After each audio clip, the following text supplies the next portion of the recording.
PTI ਦੇ रहनुमा फवाद चौधरी गिरफ्तार। लाहौर पुलिस ने फवाद चौधरी ਨੂੰ लाहौर ठोकर नियाज बेग रिहाइशगाह ਵਿੱਚੋਂ गिरफ्तार किया। फवाद चौधरी ने जद अपनी गिरफ्तारी की तस्वीर ट्विटर ਤੇ शेयर की तो पुलिस ने भी गिरफ्तारी की तस्दीक कर दी। पुलिस जराए के मुताबिक थाना कोहसार विच सैकटरी इलैक्शन कमीशन की दरखास्त उत्ते फवाद चौधरी के खिलाफ FIR दर्ज की गई है। फवाद चौधरी ने अपनी प्रेस कॉन्फ्रेंस विच इलैक्शन कमीशन के ऑफिसर्स नूं धमकियां दित्तियां ते फराइज मनसबी तो रोकने की कोशिश की है।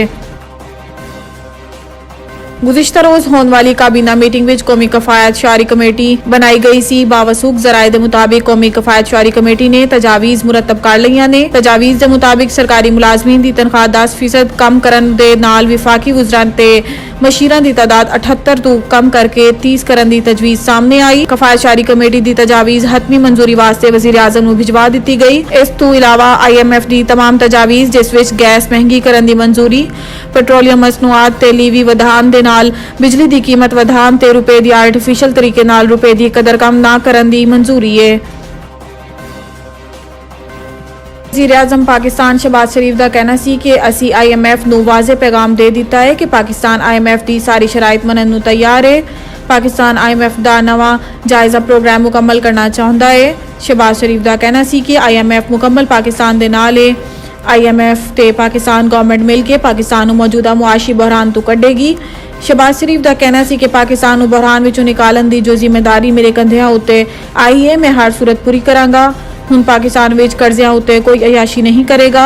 माजी विच हुकूमत ने दुकानात रात 8 बजे बंद करन ते हुक्म इम्तनाही लिया। इस वक्त सब मिल के ही पाकिस्तान नूं बहरान चों कढ सकदे ने। इस वक्त सियासी पॉइंट स्कोरिंग का वक्त है। 75 साल में जिहड़ा पाकिस्तान का बेड़ा गर्क किया गया, इसनूं ठीक करन वास्ते सब नूं किरदार अदा करना पेगा। इलैक्शन कमीशन ऑफ पाकिस्तान ने पंजाब और KPK विच इलैक्शन की तारीख नूं फाइनल करन वास्ते गवर्नर पंजाब ते गवर्नर KPK नूं खत लिख दिता। जराए के मुताबिक इलैक्शन कमीशन ने गवर्नर पंजाब बलीगुर रहमान नूं 9 अप्रैल तो 13 अप्रैल तक इलैक्शन की तारीख फाइनल करन दा मरासला भिजवा दिता, जबकि गवर्नर KPK नूं 15 अप्रैल तो 17 अप्रैल तक इलैक्शन की तारीख फाइनल करन दा मरासला भिजवाया।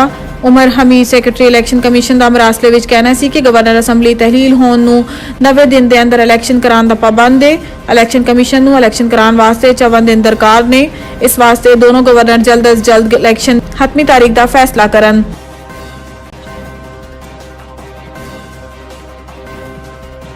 नुमाइंदा पंजाबी पॉइंट मंडी बहाउद्दीन के मुताबिक दबंग पुलिस ऑफिसर आमिर शाहीन दे इकलौते पुत्र एहसन आमिर शाहीन एडवोकेट ते दहशतगर्दा हमला।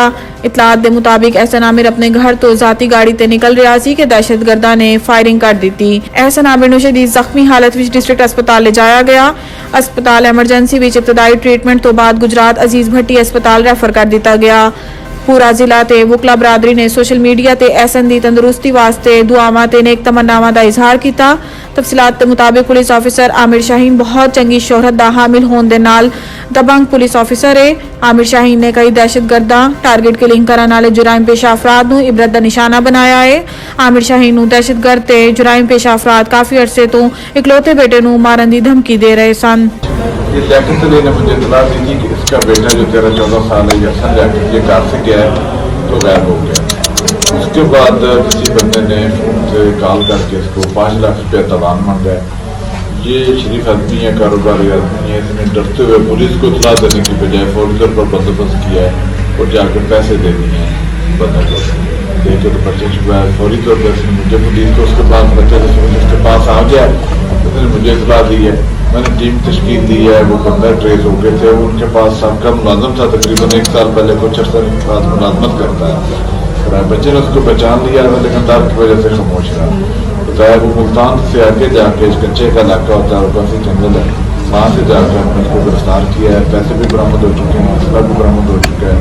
बच्चा भी अल्हम्दुलिल्लाह खैर खैरियत से वापस